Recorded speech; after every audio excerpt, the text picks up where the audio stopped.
Ser issegwu edizzjoni ta' Kellimni, il-podcast ta' gwida li miġjub lilkom minn Renault Malta, Me Direct, KFC, Welby's Supermarket, Majoka Spas, l-Awtorità għall-Ambjent u r-Risorsi, Positive Parenting Malta.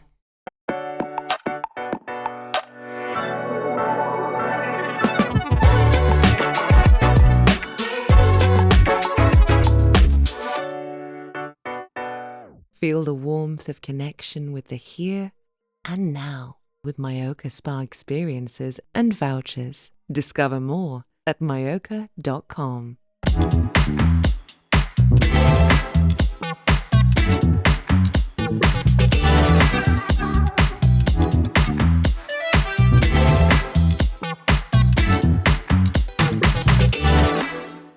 Mil-gżira ta' Għawdex, illum miegħi għandi lil Joslyn. Grazzi Joslyn tal-li ġejt. Għandi qalbi tħabbat, għanejlik il-verità. Ir-relaxja, għarajna dil-libsa, il-bistalik. Oh, I'm really humbled. Għazil-talik, meta rajt għaddina l-Joslyn. Jina l-ewwel ħaġa li għatlek meta iltqajna u għamilna il-meeting ta' qabel il-podcast, għatlek xi ħaġa. Jiena rajt klip fejn fuq il-podcast ta' Bajtu Bacon kienu qegħdin jagħmlu kif jagħmlu s-soltu jitmelħu bil-fatt li inti dejjem pożittiva, dejjem titħaq, dejjem mimlija kuluri u inti għamilt klip fejn isek irrispondejthom. U maċċejn, makxifċejn, maċċejn partikolari dwar il-ħajja tijak personali, pero jiena dak il-ħin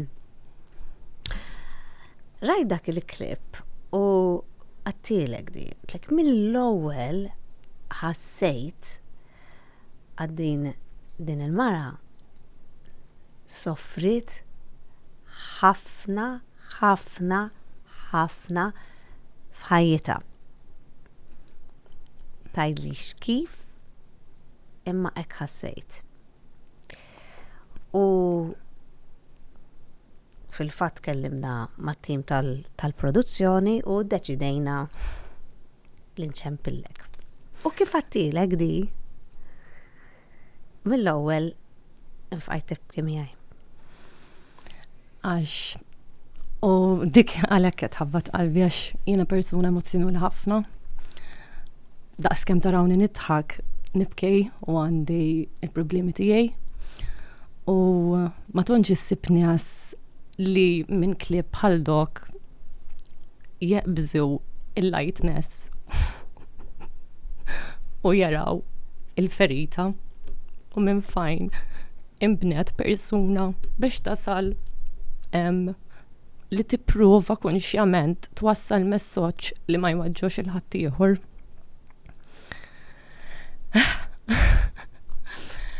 Biex tifmuni aħjar u hemm ċertu affarijiet li qatt ma qsamna l-istorja bħala familja. Għax nixtieq inkun leħin għall-verità u nemmen li bħall-istorja tagħna hemm ħafna għan barra u naħsib xin taċċetta l-istorja tiegħek u tgħidha out loud hija parti mill-libertà. Hija parti milli timxejjed fejn ma' ħadd ieħor jista' jkun mingħajr ġudikamenti għax min jixħit l-ewwel ġebla bħal ta' Ġessew jista' jixħit l-ewwel lilu nnifsu. Imma aħna kienna 3 tfal u meta kienna żgħar trabbajna fil-domestic violence. Il-ħaġa li aħna ma tonċ naqsmu dil-ħaġa għax easy ħafna li n-nies jiġġudikaw il-persuna li jagħmel il-ħażejn imma min hemm jippruva jifhem għaliex. Kif tista' tikkundanna persuna meta eżempju fil-kosta missieri kien flor istitut li kien hemm f'Malta li wara kellim jalqowh u t-torturi li ra.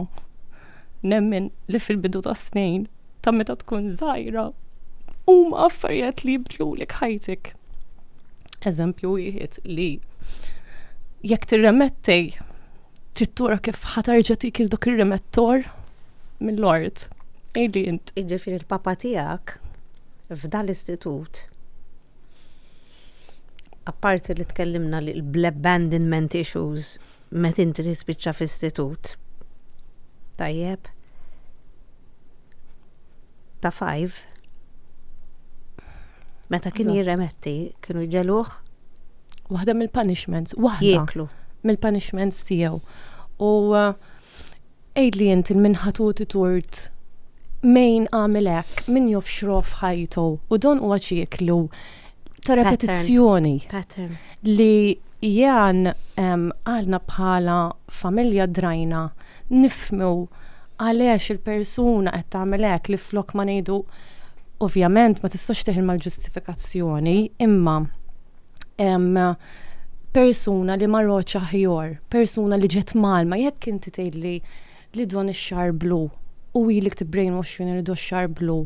Jena li t-tifla tiegħi mhux ngħidha don ix-xar blu u minn għalija li don qed inħibba x'ngħidha x-xar blu, fennof li jena qed nikdib, fennof li qed iwaġġaħħa. Fimt? Allura kos li aħna twilidna naqra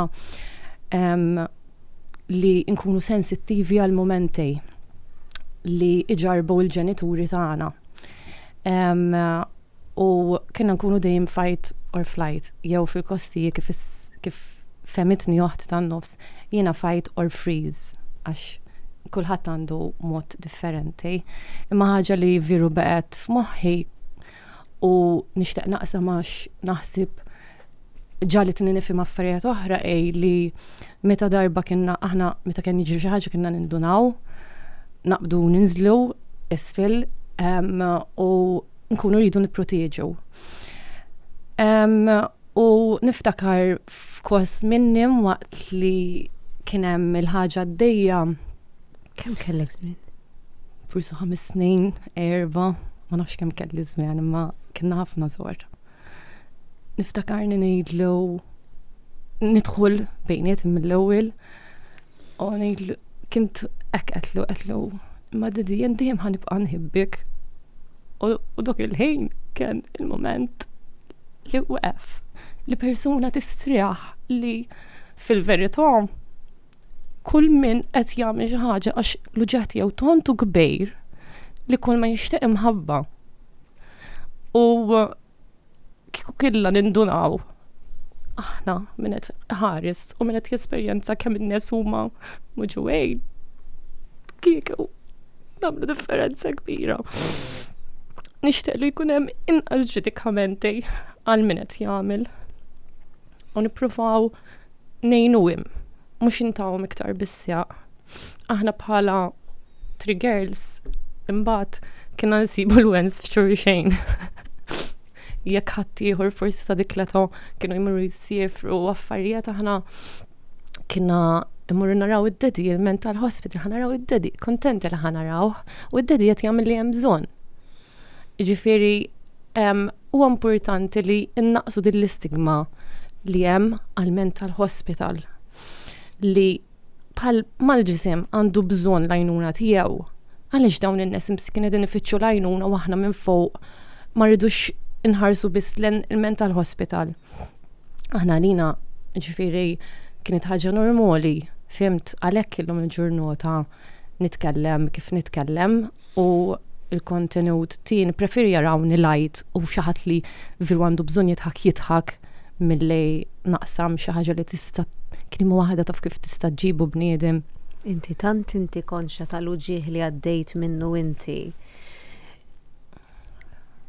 li qisha l-missjoni tiegħek saret biex tferraħ lin-nies. Naħseb minn jien kunxjament ma nista' nagħmel xejn iktar ħlef li nkun sensittiva għal eżempju nura xi ħadd fit-triq ngħid dil-persuna għaddejja minn xi ħaġa. U mingħajr ma trejt tibda tħiss l-uġieħ ta' ħadd ieħor aħna jiena jekk forsi kient isni u apparti jiena kient isni inna għal Miracle Baby għax il-mami kienet se tkurri u xurta ġajt fid-dinja. U d-daddy dejjem xtaq 3 girls, ġifieri naħseb xi mod ġejna biex nbidlu il-futur tagħna u niksru iċ-ċiklu li kellna. U kull waħda minna kellna oħti l-kbira bil-mod tagħha kienet taqbad miegħu nitnejku ma' xulxejn isa l-mami tagħna u oħti l-oħra tan-nofs hija l-bukka tal-verità. Kienet il-persuna li dejjem tura l-patterns ta' qed żgħira, kienet kellha ċertu sensitività u She's a neuroscientist. Illum il-ġurnata tistudja ħafna xjentista u tibdet tistudja ħafna fuq il-moħħ li gwidutna ta' x'bdet titfarfar mill-ewwel bdet tura l-affarijiet kif iridu nibdluhom. Wow. U aħna kellna ċertu reżistenza x'min ma jkunx mallim u ma turux ċertu patterns, ma kinnex forsi naħdmu fejt kif suppost, imma l-lum il-ġurnata nista' ngħid kemm Jan, Lorinda Veronika u l-mami u d-daddy ma jfissirx li għandna l-problemi tagħna imma qegħdin flimkien naraw x'nistgħu nagħmlu biex inkissru ir-repetizzjoni li tħallna fiha u nixtieq ngħidhaw għax dal-affarijiet mhux jiżilgħu ummi u laqas għall-missieri u laqas għalina l-aħwa. Ma fl-istess ħin jien kien fil-istorja. Ġifieri parti jien qed ngħid l-istorja tiegħi. Ħajtek din hija l-verità li għext inti. Eżatt. U gburija ħafna kulħadd, speċjalment oħtej tan-nofs li għalkemm weġġet fit-triaq u kellha mejn ma jaqbdu lex fejt kienet il-waħda li għaqditna fl-aħħar u id-daddy bit-trawmi killa tiegħu u bl-iżbel l-jum il-ġurnata jgħid kemm qed jiġġieled u eżempju għas-survivors ta' dawn it-trauma, siġifieri flok ma naraw persuna x'għamlet, naraw persuna x'tixtieq issejr. Il-mami ma riditx li aħna nkunu f'istitut kien jew forsi ma xtaqtex li aħna ngħaddu minn ċertu affarijiet li rajna ta' qed żgħira, imma għalina għamlet killix. U sfortunatament illum il-ġurnata nof li kien hemm ċertu affarijiet li tallimna u kienu ħżiena li inti toqgħod għal ċertu affarijiet. Taċċetta. Dik parti mit-toxic behavior li minnaħħa hemm ċertu toxic traits, minnaħħa l-oħra hemm ċertu toxic traits ukoll għalhekk tilqgħu tirċievi fejn il-persuna l-oħra forsi kellha bżonn kilma stretta li tibata fit-triq it-tajba ma flok sibit persuna passiva. Li inti tajta l-ommok u l-missierek li ovvjament forsi kif mexa missierek kellu trawmi tiegħu. Ħafna. Tant kellu trawmi tiegħu li għalhekk aħna semmejna l-isptar fejn kien imur u naf li inti tixtieq ħafna tagħmel appell li Iva, jiena nemmen li l-isptar kif inhu bħalissa huwa post ta' detriment għal dawn in-nies li jixtiequ jġibu kura. Ħafna affarijiet il-realtà li l-isptar għandu bżonn ikun bħalma qisek ħatmur retreat li you look forward to go because there is your safe space. Iva. U bħalissa in-nies aħna qegħdin nitkellmu fuq Mount Carmel, tajjeb, mhux vera. Eżatt, u għawdu xemmi ħurukill. Jiena nemmen li dan nies iwa irid ikun hemm klassifikazzjoni ta' nies forsi l-kost tiegħek hekk. Naqbel. U l-kost tiegħek hekk. Mejn ibut minn di trauma ma jistax jitħallat ma' persuna. Ibut minn trauma oħra għax it-trattamenti tagħhom iridu jkunu differenti. Imma l-isbaħ ħaġa li killa iħissuhom li they belong here, they are wanted and they have a safe space li bħal eżempju jen meta kint ħażejn forsi xtaqt imur retreat, xi tip ta' meditation, taf kemm hemm affarijiet kif nistgħu naħdmu fuq il-moħħ. Ħadd ma jgħidumlok. Għaliex il-pinuri M'għandniex dak il-post ta' Malta. m'għandniex dak il-post. Kien se il-pinuri kien hemm ċertu chemicals niqsejn ikellik bżonnhom. Imma Il-pinuri il-pinnoli. eżatt, skużawni. All right, okay. Imma il-pinuri mhumiex weħedin biżejjed. Apparti il-pinuri hemm bżonn l-emozzjoni u trauma healing.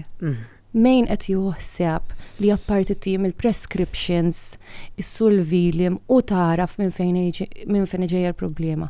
U apparti huma il-familja Ta' madwarhom aħna li għandhom bżonn għajnuna daqshom ukoll. emmejn m'għandux flus għat-terapija. Għaliex dawn in-nies kien emmejn jgħidlek jien ħammur neqbis. Għaliex iridu naslu f'dan l-affarijiet u ma natrattawx litna li huma. Inħiss li Malta għawdix m'hemmx għajnuna biżżejjed f'dan il-qasam u ara kemm ngħidu biex insalvaw il-ħajjat. Il-ħajjat issalvuhom jekk x'in għandu bżonn u x'inhet jgħajja tal-għajnuna ittijielu. Għax kieku anke bejnietna bħala omoni nkunu killa naqbdu għajt fejtu naraw kif ħankunu hemm għall-ajjut. U kista jkun ma naslux għall-ajjut, nimmaġina li jekk ikun hemm therapy always available bħalma hemm il-medical center li xint mur twaġġa saqajk tmur. Immaġina jien moħħi qed jiżbluffa. Naqbad immur insib terapista on the go li mhux ħadd iġġudikuni li tof donwa xogħla, ma nofx irid eżempju mill-inkwetti jien biex sib terapista inċemp isma' m'antum tufu xi ħadd isik biex issib lajnuna. U jtuk appuntament ta' xi xarejn oħra. Tilħaq iġġarrab il-punt ta' ħajtik li forsi ma turux tuma għal ġurnut oħra. Ġifieri jiena qed ngħid don kellu għax bis-saħħa tal-ħinna u bis-saħħa tal-dinja li krijajt maħutej naħseb kienna l-fortizza ta' xurxejn li noħolqu tista' tgħid an elusive world li flimkien kienna jisna naħarbu mir-realtà, nilabu, mhux bħallhom mobiles u dan l-affarijiet. Meta kontu tmorru taraw il-papa l-isptar, intkom kontu tilabu tikkreaw dinja li kontu tintilfu intkom aħna bejnietna. U anki d-dor, ovvjament, apparti żminijiet il-ħżiena, tawna żminijiet sbeħ ukoll kienu ġifieri d-dedi għandu ħafna sabuħ tiegħu fuq dok qed naħdmu u l-mami għandha ħafna sabuħ tagħha u qed naħdmu fuq is-sabuħ tagħha, imma ma nistgħux ninsew li aħna kienna tfal u you parentify your own parents ikellek bżonn naqra intu kull tont. And it's beautiful, għalija opportunità kienet, ġifieri hemm min jen il-lum, I'm really grateful, imma il-weġat ikunu hemm along the line u forsi eżempju ma' żmien jiena kient forsi ma drojtx nikkopja jew kint nifriżja jew kint moħni biex immur insolvi jew ġili naqa' passive jew ġili ma tħissx biżejjed, ġifieri għandek roller coaster ta' emozzjonijiet li llum il-ġurnota għalkemm jarawni posittiva u lajt, issa sirt nisbruffa. Sirt ikelli moment li inti xintura ir-realtà quddiemek u you're breaking patterns, jekk qabel il-paċenzja tiegħek kienet hekk. Boundaries. Issa qed nitgħallem. Boundaries, qed U sirt titgħallem ma' kelma il-boundaries. ġieli xpum jisu sploda vulkan għax qed nitgħallem. Inti għandek vulkan rieqet ukoll li bil-mod il-mod għandu bżonn joħroġ kollox il-fatt. Jiraw inti tkellimna ħafna li forsi dak li jkun meta jara l-ġozlin jara persuna frivola minħabba l-ħwejjeġ li tilbes, minħabba il-feliċità li kollok dak li kun Ifixklu. ittih l-impressjoni li inti għandek this playful energy, this childlike energy, u inti għatli meta mal fuq Big Brother jena xtaqt li toħroġ l-inner child tijaj. Jena personalment ma naħsibx li dik hija l-inner child tijak, jien naħseb li l-inner child tijak imweġġa ħafna, maluqa għada msakra, għadek ma faċċajtix sew, qed tibda taffaċċa bil-mod. U din il-personalità li kulħadd jaf, Jocelyn, hija your survival mode. Ara jien naħseb dejn il-personalità hija a kind of coping mechanism. Your survival mode. My fight. My fight. Kif inti qed titallem, you're coping, you're surviving life b'dan il-karattru ta' Jocelyn li huwa parti kbira mill-karattru tiegħek. Ara bħala persuna jien dejjem kient playful. Naħseb dejn is-sajdja is-sajd li ħnitna kif qedlek that illusive world li inti tikkrea f'moħħok biex taħrab ir-realtà. Biex taħrab ir-realtà, eżatt. U qabel inħissni kien hemm momenti fejn naħrab, issa qed nitgħallem kif x'in jiġu momenti li rrid nittakilja l-problemi tiegħi, nittakiljhom naqas serjetà. Li n-nies ma tantx jaraw ħafna minnha għax ċertu xogħol jirrikjedi li tkun waħdek, li tiġġieled id-dumunji tiegħek u xejn inti tkun lighter u moħħok iktar free, hemmhekk nieħu l-videos. Imma qatt ma I never denied li jiena mimlija problemi u mimlija dumunji. Jiena dumunji f'sens li niġġi thoughtful minds. Infatti dejn li jaraw in-nies huma għalhekk fil-klip ta' Buy to Bacon hekk qed li qed taraw intom huwa killu xogħol. Xogħol li jien qed nagħmel biex jien inħissni aħjar.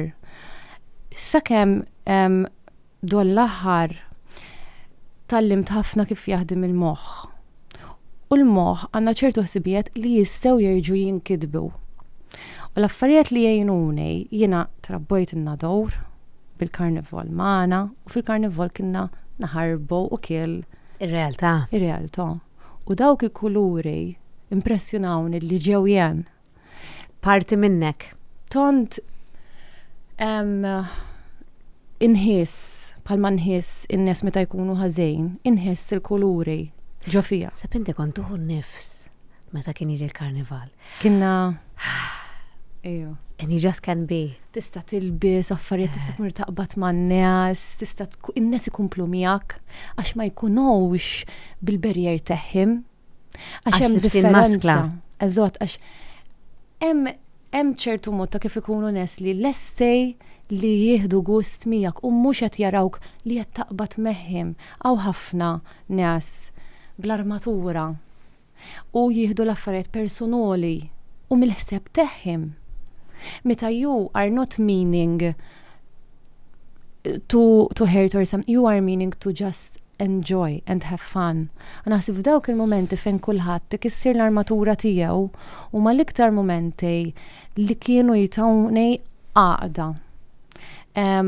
U mingħajr marrejt iġaluni ninsa l-affarijiet il-ħżiena li nkun qed ngħaddi minnhom, ġifieri dokilu li taraw fuq Facebook, fuq Instagram affarijiet huwa affarijiet li jien drojt nagħmel jekk newm, jekk ngħid ċajta, anke ġo Big Brother, kint inħissni x'in ħanitlaq, kint immur ġiri fejn xi ħadd ngħidlu ejja nagħmel kummedja.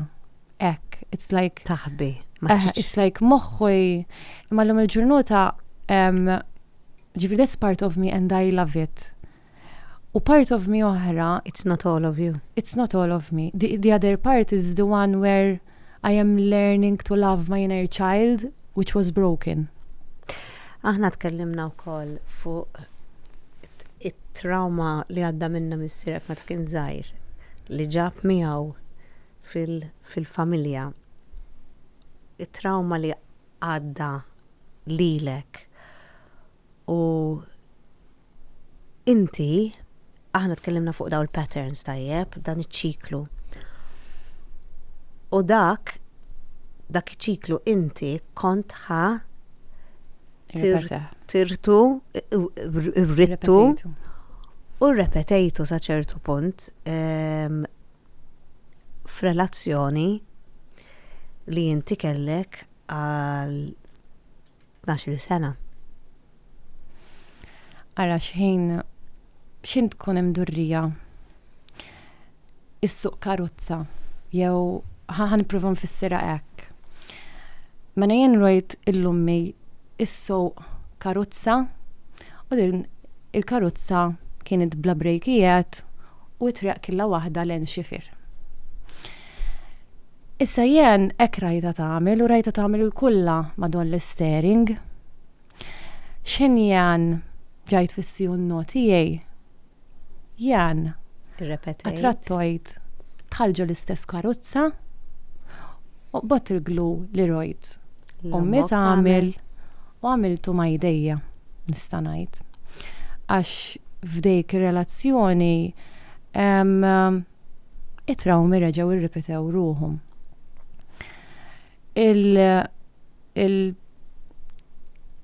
Ara, minn dejjem kien hemm affarijiet x'in inti ma tkunx taf kif tħib lilek innifsek, jew x'inhu tajjeb u x'inhu ħażin, ma tfejjeqx it-trawmi tiegħek. Inti m'intix ħataraf li dik hija trawma u dik hija ħażina. Jekk inti rajt ċertu affarijiet jiġru u għalik dik hija mħabba, mela meta jerġgħu jiġru Lilek. għalik dik hija mħabba. Eżatt. Għax ma tafx. Ma tafx mod ieħor. Ma tafx mod ieħor. Inti breadcrumbs kilt, allura breadcrumbs qed tistenna, m'intix qed tistenna plot ta' Jane. Fim laqstof li forsi hemm plot ta' Jane. Eżatt. U x'in kient fis-CNO tiegħi naħseb li l-ikbar problema tiegħi kient li bqojt. Għax rajt il-mami. Tibqa'. U mhux ħantewwert għax il-mami għandha tromi tagħha u miskina għaddet minn ħafna għalina. Imma jien bħala persuna hekk issawwort u x'in kient fir-relazzjoni l-or li kienu l-aħħar 5 snin. Mill-ewwel kien hemm affarijiet li mhux dejjem kienna naqblu fihom, jien dejjem kient inħib affarijiet li għandhom x'jaqsmu mal-familja, mal-ħroġ, ma kif darrewna fl-aħħar mill-aħħar fil-momenti jisbeħ li tawna ummi u missieru man-nanna mal-familja, kull nhar ta' sibt immur għand in-nanna tiegħi l-ikbar pjaċir. Kien hemm ċertu affarijiet rutini li jiena nħib u forsi l-persuna l-oħra ma kienx. Ma' żmien kienu siru tedjenti li ma tuti tort il-ħadd għax hekk il-persuna ma droċ b'dawk il-modi. Għalija forsi mhux importanti daqskemm kienu għalija. Imma insomma dawn l-istorji mbagħad kien hemm punt fejn dejn il-persuna kellha ħilma minn dejjem kienet persuna intelligentissima. Inti kontat li kont warrab naqra ma kontx rajthom ħafna lill-familja tiegħek. Eżatt, u minnaw bida għax jiena kient l-aħħar 5 snin kient bdilt it-tip ta' xogħol imma biex nispjegulok don il-persuna li kellu potenzjal kbir u kien bravo ħafna u kien nemmen iktar fil-potenzjal tal-persuna l-oħra milli tiegħi. Kellu ħilma u rrid jitlaq ix-xogħol jien inkoraġġajtu kellu proġett tiegħu. U jien neħlem ukoll għax jiena dejjem kelli xi ħaġa fija li lin mill-accounts. Għax inti accounts? Għax jien kint studjojt bħala accountant u kint ħajjort wara 6 xhur tlaqt part-time u qed ħanibda nagħmel xi ħaġa bidi u kien bdejt nagħmel jewelry u hair accessories. Imma xejn ma jkellik ġbużi tajba u valuri maqudejn. Hemmhekk minn persuna li bdejt nagħmel prodotti għal business, kint sirt isni prodott tal-business, imma ħanfehmek. Mena, jien qedlek li jew kellu l-proġett tiegħu, ħalla x-xogħol u ispiruni u jien għamilt l-istess. Issa, wara 6 xhur, l-idea ma ħadmitx. U jien kien diġà bdejt neħlim. Allura kien toni proposta li jibda ninaqdu u jintafa fil-ħilma li kienet tiegħi li jien bdajt. Allura jiena komplojt, xurta jien zammajt il-part-time, jien mill-parti tal-accounts naf kemm huma diffiċli l-ewwel 3 snin ta' business. U kien naf li finanzjarjament persuna jew mingħajr xogħol u jien mingħajr xogħol tista' taħsib il-moħħ il-problemi finanzjarji kif jistgħu jiġu. Imma mbagħad wara li għaddew iż-żmien billi hu ma kellu xogħol u kien qed itejr f'xogħol u kellu xogħol ħanejda kif inhi bellezza u kien juti l-qalb feh, imma kien jisutuni għażla li jew nitlaq jien ix-xogħol ukoll u nkomplu l-ħilma jew nkella ma nistgħux inkomplu. U jien kif kien qed ngħidlek ġafija ma ħassejtniex li l-aħjar deċiżjoni li nieħu nitlaq ix-xogħol. Imma ħassejtni jien forsi problema tiegħi, ħassejtni prexerjota li jekk ma nagħmilx ħanitlif din il-ħilma mal-persuna li jien kien qed neħlim nagħmilha. U mill-banda tiegħu forsi it was a boundary and maybe it's not bad, imma fl-aħħar mill-aħħar ħod deċiżjoni li tafetni qalbek qisu. Li jien ma ħodx deċiżjoni li veru kienet in peace. Għalik.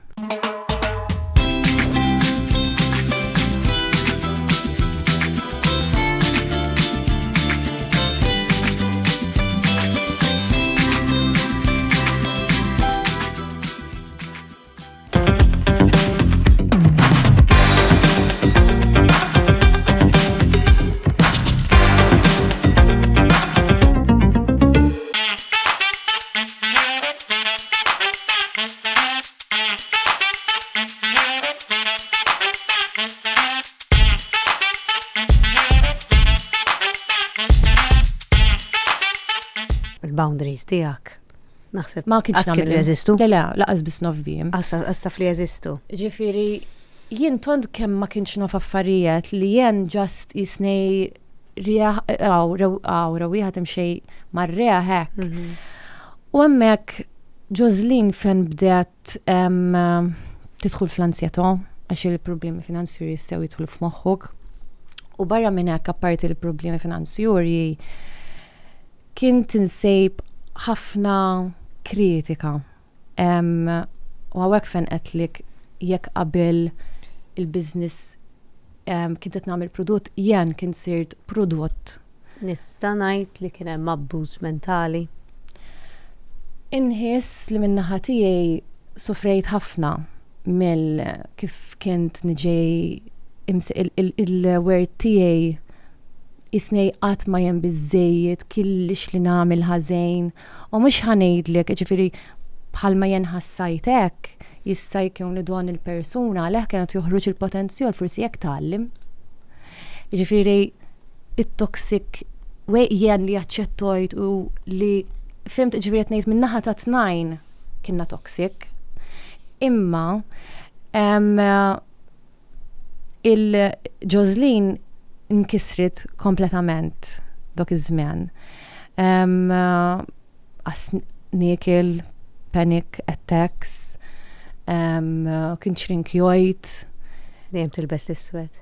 Nilbis iswed u dak jiena meta kien żgħir kien inħibb il-kulur dak iż-żmien. Jien kien sirt bniedem skelli jitru, jiswed jgħix u mhux qed jgħix. U mhux qed ngħid il-problema killa turta tal-persuna l-oħra, għax jien ġibt il-problemi fidej, jien aċċettojt. Ġifieri l-affarijiet, il-kritika killa li ħodt, imma kien hemm element li kien naruni ħaqni. Ġifieri dik il-problema fil-moħħ. Dik hija l-pattern. Fimt? Li inti self-worth tijak minħabba li it-traumit li inta d-dejt minnom tant kien baxx li inti meta bnidem ikelmek hekk tajt qed nagħmel xi ħaġa ħażina. Ħaqni jiena. Eżott. U il-persuna l-oħra qaset nejna. Għax mhix qed nurej li inti meta tkun passiva tkun qed persuna M'intix qed tiqaflu, m'intix qed tgħidlu, m'intix qed tagħmel dik tajjeb. il-kelma għalhekk ngħid it goes two way. Dol persuna forsi kellu bżonn xi ħadd min jgħalmu li din xi ħaġa mhijiex tajba. Fimt? Ismani, għalhekk jgħidu li żewġ persuni flimkien they create their own reality bl-Ingliż għatta minti you create your own reality. Tifiri inti kif trattajtni, jien kif ħallejtek titrattani u għedin flimkien il-kelma hija we are co-creating. Eżott, it-tnejn kreajnija, it-tnejn kienna tossiċi u kienna ġejna f'punt imma li apparti il-mod ta' kienem akkużi fuqi ta' li għaltol li tont ħassejtni għaddajt minn meta kien żgħira li kient il-purpose tiegħi kien iġġed li nipprova ħajti, li nippruvja l-affarijiet ir-realtà tiegħu hekk. Realtà tiegħi hekk, u qed nipprova nwassallu li jien dejjem bliktar mu trasparenti, ma qatt ma stajna naslu għax meta bniedem jiddeċiedi ħseb fuqok, id-deċiżjoni tkun siret.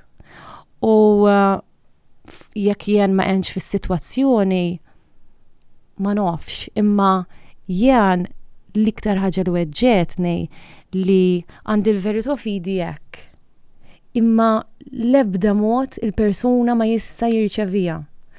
U tant kient qed niġġennin u niġi ħażejn li Nista' nfhem li hu ħaseb li inti ma kontx lejali, pero inti kellek il-provi li kont lejali, pero u tant kien mudlam u tant kien jemmen li ma setax jirċievi l-verità u inti lilek dik ġennitek. Jiena kisritni. Jiġifieri jiena għadni sal-lum ċertu affarijiet rajt ma ngħidimx u kienet ħafna diffiċli llum li nitkellem fuq l-affarijiet. Imma xin rojt li r-realtà tiegħu għadha dik li u m'hemmx mod kif tista' tfiham il-persuna u ma nagħtix tort għax fl-istess mhux ma nagħtix tort. Hemm l-affarijiet li kulħadd irid jieħu responsabilità għalihom, kemm jien u kemm il-persuna l-oħra. Imma billi realtà tiegħu u kien qed jaħdem għall-ħilma tiegħi. Il-ħilma tiegħi ma kienitx ċada il-ħilma tiegħi. Kienet ġiet trasformata kif jaħseb li hija il-ħilma tiegħi. Ma l-ħilma tiegħi kienet li ngħix fil-poċoj ma xi ħadd li japprezzjoni ta' min jan. U ironikament tajt li inti l-ħolma tiegħek li kienet li tgħix fil-paċi u inti wasalt f'punt kont fejn ma rridx tgħix iktar. Jien niftakarni naqbad ġebla bidi u nipprova fis-sens qatt ma wasol ta' affarijiet, imma hekk jisni rid nigri fil-ġismi, rid nagħmel xi ħaġa. Jew naqbad karozza u rid hekk tiġik xi ħaġa fejk li tont rajt il-verżjoni tiegħi miksura li hemmhekk irrealizzajt jien x'qed nagħmel jien x'qed nagħmel mhix il-persuna l-oħra. Tont noqgħod ngħidu fuq il-persuna jien qed naċċetta jien il-problema li dal-affarijiet ton ġajt ħassejtni bla kontroll u apparti ħajti jiena nqtojt minn familti li tont kien ġajt bla vuċi għax suppost dal-affarijiet ma ngħidimx li kient jien blażla tiegħi kissirt li l-nifsi u l-familti għax x'injan mela oħti qedlek oħti il-bukka tal-verità. Meta tiġi affaċċjata bil-verità, xi ħadd ikun qed joqorsok. Jiġifieri l-persuna li kint magħha ma kellux kont oħti kienet enemy Mhux hekk. Fimt? U ġifieri oħti kien hemm żmien fejn jien tont kien tassorbita f'dol l-affarijiet li problema tiegħi kienet qed kważi tmut qudiem għajnejha kellha kienet jew kellha għaddet mill-problema għax aħna kellha trattajna affarijiet, oħti u kellha għandha l-istorja tagħha. Ġifieri it's not mine only, oħti trauma tagħha trattot problema oħra. U xin kienet fis-sitwazzjoni tagħha qed kważi tmut qudiemi qas kien temm għalija jen. Ġifieri kienet qed tmut tont għaddet minn affarijiet li kan għamlet żmien li 5 ijiem biss kent ħajja. U f'dak iż-żmien jien ma kienx hemm għalija. Qabel laqas kien ngħidha x'kient nistħi ngħidha, imma dik Jocelyn ma kienitx hemm għal ħadd ieħor meta kien hemm xi ħadd bżonna li kienet oħta. Imma dak iż-żmien. Imma Jocelyn kienet għaddejja mit-trauma tagħha. Jocelyn kienet imkissra, Jocelyn kienet brainwashed, Jocelyn kienet qed taħseb li hija tagħmel kollox ħażin, li hi ħaqqa li tiġi trattata hekk, ħaqqa li jkellmuha hekk u probabbli ħaqqa li lanqas tgħix iktar. U dak l-affarijiet kienu li hekk int ngħid u hemmhekk irrealizzajt fejn kien ngħid ma jien ħallajt li l-nifsi u kien hemm żmien fejn kint naqaf victim mode letteralment. Bad ġeżmen fejn ngħid imma jien ma għamilx hekk, imma jien ma għamilx hekk u x'imdejt ngħid imma jien tibda tieħu l-kontroll f'idek u tgħid mena jien bħalma dokinhar ħallejt hekk issa nista' nagħmel hekk. Ġifieri illum il-ġurnata x'in taraw jien maħutej u affarijiet I am making up for the time I chose others, I chose to accept these things over being there for my dream. Għax fl-aħħar mill-aħħar il-ħilma tiegħi il-ħilma li krejajna jien uħut f'nimkien, mhux ABS, ġifieri don't get me wrong, imma dik kienet my safety net għalhekk fi żmien fejn jien twarrobt kumplojt nitkissir għax ma kellix is-safety net tiegħi, ma afdojtx lil-mejn afdojt dejjem. Immara naqra dawħutek li kienu ħajtek li t-trobbija tiegħek tista' tgħid grazzi għat-tlieta li intkom li bnejtu din il-ħajja ta' meravilja bejnietkom li kontu tintilfu fiha. It-trauma li inti assorbejt minn meta kont żgħira tant daħlet fik li inti dibbejt minn your source of life. Brava, brava li kelli. U xint induna x'inhu jtuk is-sors ta' ħajja hemmhekk fejn veru trid tixxek l-imħabba tiegħek, mhux is-sors li hu let juħudlok il-ħajja għax forsi l-persuna l-oħra għandha trawmi tagħha u għadha trid issib is-sors tagħha tal-ħajja. Ġifieri bl-ebda ġudikazzjoni u veru nixtieq il-dil persuna poċi u li dokkilu li tixtieq temmin fija temmin li illum il-ġurnota m'għadniex niġġieled għall-verità, illum il-ġurnota sirt natratta għax dok iż-żmien tont sfurzojt tont trid li persuna temmin hekk fuq jew hekk li dik ħanqutni ħalqutli ċertu rubja ċertu u kien hemm ċertu passività fl-istess ħin li mela kien qed nisma' Alan Watts ngħidilek diġà qedtilek u kienet jgħid li the wise do not fight with the dream, they wake up. U tont inħess li forsi mawx nies li huma aware li fil-verità ma rridux naqbdu mal-ħin biss għax forsi jgħidu din teħlim. Jena aware li mhux ħin biss, imma l-ħajja rejoli. Ġifieri ma nintilfux iż-żejjed fil-ħin, rridu nkunu prattiċi li huma bbażuti fuq l-imħabba, fuq il-ġenwinità u dok l-veru qed jimlilik qalbek. Jina xtafniħu minna di the wise don't fight with the dream. Li xi kultant tidħol f'relazzjoni u forsi nispera li tismawna dawk in-nies li qegħdin f'din ir-relazzjoni. Tidħol f'relazzjoni ma' xi ħadd u jkollok ħolma. U l-ħolma din ir-relazzjoni jkollkom relazzjoni sabiħa, li jkollkom ħajja ta' paċi, li jkollkom it-tfal, li naħseb hija l-ħolma ta' kulħadd. Però meta xi ħadd f'dik ir-relazzjoni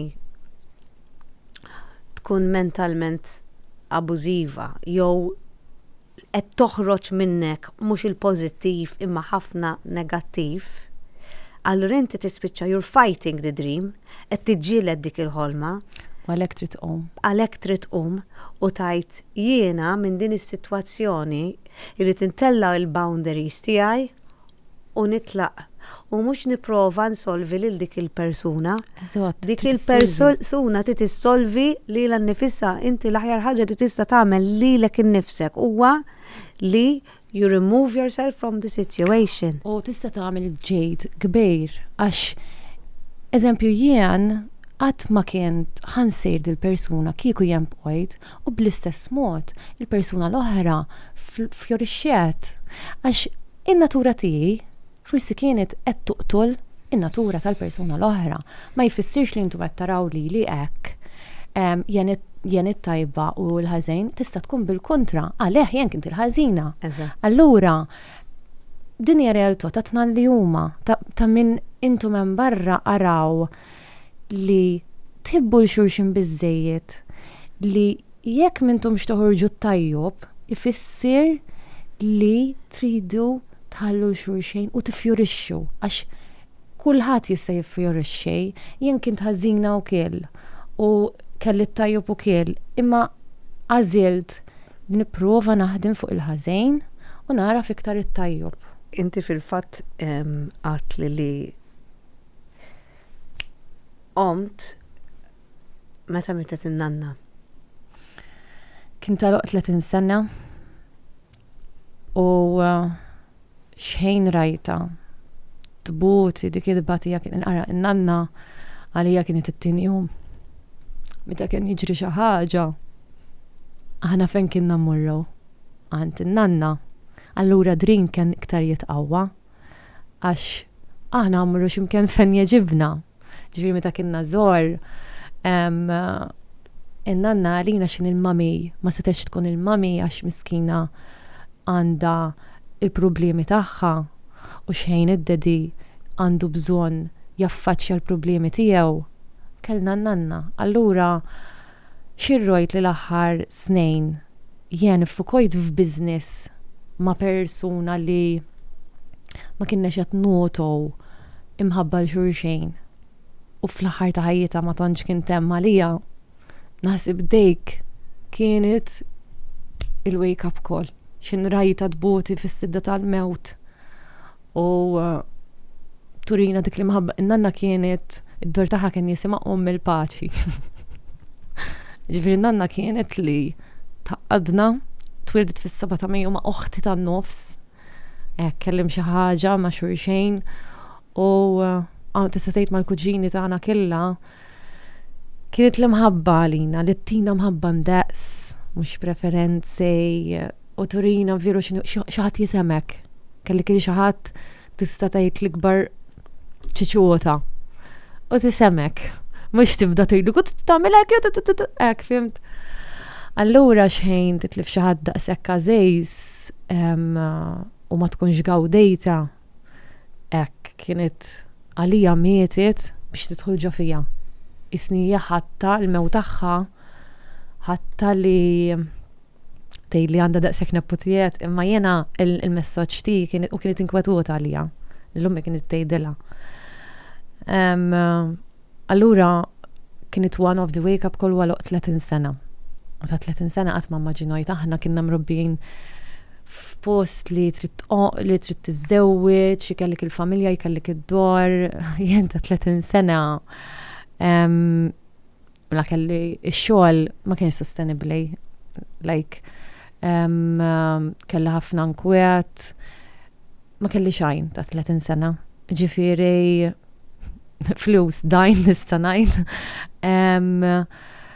Saħħa dari għax emotion illi jibda jaffetwak anki ġismek, tibda timrat bħal maġrola oħtuj.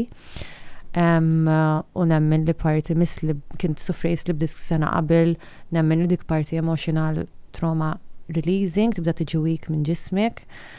So, ħassejt, jgħidu li kumma laqbal għandik s-saħħa, ħassejtni għandi s-saħħa.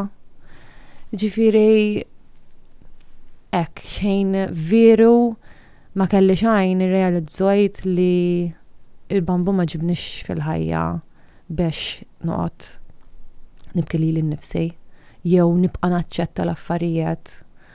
U semmi l-bambuin għax nemmen li veru kien il-bambuin. Jena oħti insem ħafna l-oħti għax jena xintleqt minn relazzjoni li la kelli. Ovvjament anki oħti l-kbira u t-tfal taħħa ħafna l-kulħadd. Imma oħti kienet il-persuna li tistudja fuq il-moħħ u l-moħħ titemaw ħafna biex tkissir il-patterns, biex tkissir kif tura li kien nifsik. Niftakar darba fuq zbuħija din kienet, għaxviru kien tħissni kera. Kienet qabdet li l-ilma x-l-ilma. Kien hemm riċerka darba. Semmejta di riċerka jiena. Le, semmejta. Program ieħor li jifriżawh u jitkellmu mal-ilma. U kien hemm kos minn fejn friżaw tkellmu ħażin. U issir ġeviru distorted. U l-oħra fejn tkellmu tajjub. Isa snowflake sabiħa kienet. Eżatt. U dik hija l-enerġija. Ir-realtà u l-enerġija. U aħna magħmulin nasib 70% minna aħna kella water. U kienet qabdut li tazza. Ek. Ġa kienet nibki dokinor. Kien ovvjament nżid mal-ilma. U kienet għalt li ħanejdu kemm sabiħa. Komplojt nejt kemm sabiħa u nibki u jaqadmu ġo l-ilma. Jisu kif qed tallim il-moħħok u trid tkun konxja li forsi ħafna jgħidu affarijiet bla sens fuq frekwenzi, fuq din tal-ilma, hemm ħafna affarijiet li jiena li daw mal-univers. Mhumiex bla sens. Nixtieq li n-nies għandhom iktar isiru iktar konxi ta' kif hemm affarijiet naturali li jistgħu jagħmlu qabel ma jirrikurru apparti l-mediċina għal min importanti forsi li għandhom nuqqos ta' bilanċ ta' kimiki bil-forsi kellek bżonnu mhux ħanejdlek le, imma hemm affarijiet naturali li jistgħu jirrikurru li trid tbuti għalihom ukoll. Eżempju l-ice bath. Nista' ngħidlek xi ħaġa. Jiena illum il-ġurnata inti mxejt ara fejn wasalt. Ara fejn wasalt, ara fejn qiegħda. Malta Għawdex, kulħadd jafek. Ġennintim. Ġennintim. Kulħadd jafek, kulħadd iħobbok. Kulħadd japprezza il-pożittività tiegħek. Kun hemm dawk l-erba' kummenti. Tajjeb. Li taf fejn għandna nistma'hom. Però jiena rajtek l-ewwel darba s-sena l-oħra. Però taf li mis-sena l-oħra salum il-ġurnata u ħansemmilek għas-semmejt li inti ħassejtek kera. Inti qiegħda hawnhekk qudiemi. Kważi make-up xejn. Xarek naturali qabel ma bdejna l-ewwel ħaġa li għatlek xi ġimil ta' xar għandek. L-iżbuħija li għandek int hija tiddi. U vera nixtieqek temmina għax għandek tant żbuħija ġewwa u nemmen li tant qed issir ta' fil-ġożlin, tant qed tħalli affarijiet qed tarmihom l-affarijiet tossiċi, tant qed tarmi li anki wiċċek qed jinbidel. U vera tinħares lejk u qed ngħid kemm ħelwa. Thank you. U bl-istess mod jiena dik ma tafx kemm affettwajtni meta kellna l-ewwel meeting jien u int u x'inqed li kemm rojt through me li bdew mill-feriti għamilt dik il-ġimgħa naħseb fejk u nibki waħdi fil-motor ek, għax daqs kamil li ma jkelli persuna li tura jisik mera ġorriuħ li għaw ħafna nuqqos minnim u you were my blessing minn ma tof. Viru apprezzojt u nixtieq ħafna li jkun hemm nies bħalek għax is-social media bħal mejtajbeja ħażina u għalhekk ħodd gost b'dil istedina u il-qajta minn qalbi għax inħiss li inti persuna sensittiva wkoll u izbuħija tiegħek ħanejdi li kien dejjem rajtuk sabiħa u dejjem tisbeħ jalla nigluru nisbeħ bħalek bis-serjetà. U kiku kull mara tkun bħalma qegħdin aħna fl-imkien kiku id-dinja taf kif inġibuha li naraw u f'nofs it-triq ngħidu kemm insabiħa jew jekk ma jkellik xi ħaġa tajba ma tajt xejn. Għax mhux dejjem ħajkellik it-tajjub u janu kiel nof inkun ngħid xi ħaġa ħażina, imma ma ngħidihx, jiġifieri kulħadd b'mod konxjow. Ma naħsib xejn veru tibda terħi l-affarijiet tossiċi anki oħti jekk qalet li u l-familja tiegħi ma kinux jarfuni qabel wiċċek ikun għandek wiċċek qed ileq. Qed ileq. Qed tagħmel dak li tħobb. Ejwa. Qed ħatibda programm jismu qabża. Kalla jrejt, iva. Ma xi ħadd li vera tħobb. Eżatt. Għal-Marvi qed innajdu. Marvi kien sellimlek minna. Ħanejlik jiena kien tlif li ma narġux naħdim ma xi ħadd li nħibb. Imma tont kemm ġiet naturali u tont irrealizza li għandik relazzjoni bbażuta fuq imħabba li jena u Marvi ksirna qisna qaħwa illum il-ġurnata u is-sena l-oħra kellna l-ewwel sensiela. U xina għaddew xar mill-programm qed lu inti taf li darba li ma naħdimx ma xi ħadd li nħibb. U issa qed nagħmilha miegħek u laqas irrealizzajt. Jiġifieri when it's something when it's good. It's good. Għandna l-klexxistana, ġifieri bħal tfal. Imma we're ready to listen. Għandna l-spazju safe li nistgħu naħdmu flimkien u jekk jiena tiħis xi ħaġa hija importanti iktar milli qed nagħmlu. U naħseb dok il-post huwa aktar importanti fejn int ma tiġix prodott tal-affarijiet. U inti qiegħda f'post fejn jekk inti tħoss xi ħaġa tħossok sikura biżżejjed li taqsam dak li qed tħoss u taf li m'intix ħad tiġi attakkata. Anzi ħad titkellmu u ħad tikkomunikaw. U li xi ħadd japprezzok għalija, li xi ħadd flok met jarok li kera għax qed tajt xi ħaġa. Eżatt, li qed japprezza li jien qed ngħidlu xi ħaġa li hu internament jista' jikbir minnha. Ġifieri qatt ma bsort li għax bħalma hekk għamil dal-affarijiet kollha għamilniex kien anki mbagħad kien hemm Davide li hu ħabib tiegħu kellu li sirna isna ħaġa waħda hekk isek tgħid waw xi ġmel xi taċċetta li tiġi maħbuba u ma jkunu lestej li jirċevewk. You are building your tribe. Eżatt. Hekk bil-mod il-mod. U komunità. U li forsi in-nies li anki social media active għax biċċet minnhom siru veru jisu familja. Ġifieri għalkemm xogħol ukoll u nesprimi l-kreattività tiegħi għandi responsabilità hemm ukoll.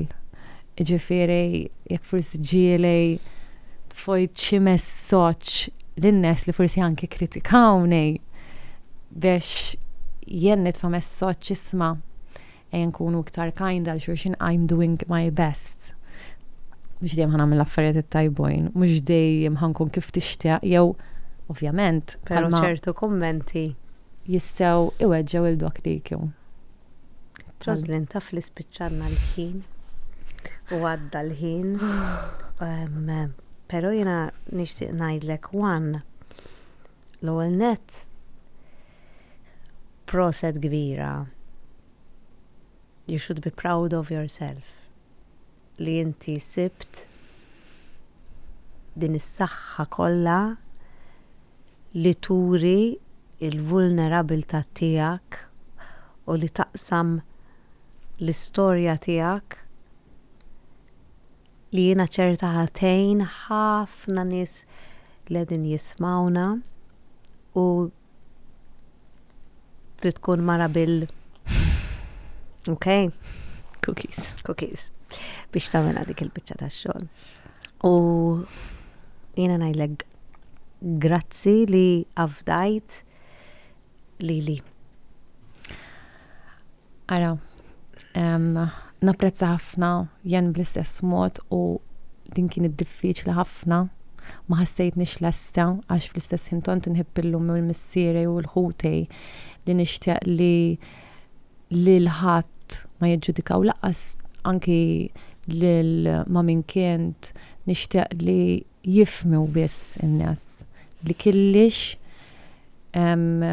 kulħadd għandu l-istorja tiegħu, għandu traumi tiegħu u realtajiet tiegħi mhix bħal tal-oħrajn u kull ma rridu nifhmu u ngħadru. U grazzi li rajtni lilin mill-persuna li nurej u li miegħek stojt nafda dejn il-ħaġa li nixtieq li tagħmel ġejt il-ħadd ieħor. Toħroq rispett lil min qed jiġġieled it-trawmi tiegħu. Nibatlek għan, tanni għax. Issa warb dat. Issa lan eko waħda kbira xin nispiċċaw. Għandi bżonna. Ajma, proset. Għantik xie affarijiet. Grazzi lill-sponsors. Grazzi lill-Valletta Glass.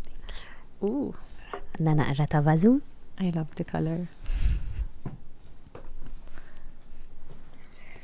Għandi wkoll fwiha hekk grazzi lil Taġbix Perfumery u għandi wkoll hawnhekk trattament grazzi lil Majoka Spas. Learn to love yourself. Learn to love yourself. Brava. That's the message. Brava. Yes. Brava. That's it.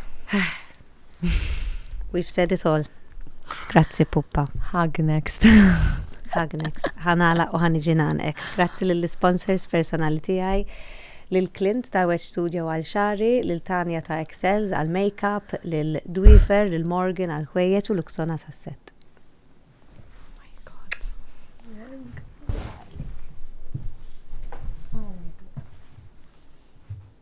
Brava. You should feel so proud of yourself. Brava, brava, brava. How do you feel? How do you feel?